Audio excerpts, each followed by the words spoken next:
அனைவருக்கும் என் அன்பான வணக்கங்கள்.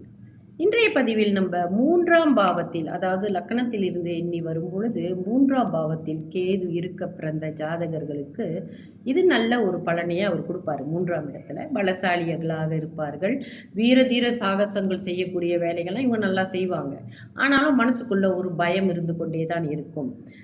மனக்குழப்பங்களும் இவர்களுக்கு இருக்கும். இவர்கள் பகல் கனவு காண்பவர்களாகவும் இருப்பார்கள். இவர்களுக்கு தெய்வ பக்தியும் இருக்கும். நல்ல தெய்வ பக்தி உள்ளவர்களாகவும் தன பிருத்தியும் இவர்களுக்கு உண்டு. அதாவது பணம் சம்பாதித்து சேர்த்து வைப்பது, அது விருத்தியை செய்வது, இந்த பணத்தை விருத்தி செய்கிறது, இந்த மாதிரியான பக்குவமெல்லாம் இவங்களுக்குள்ளே இருக்கும். ஸோ 3ஆம் இடத்தில் கேது பகவான் நல்லதை தான் செய்கிறாரு.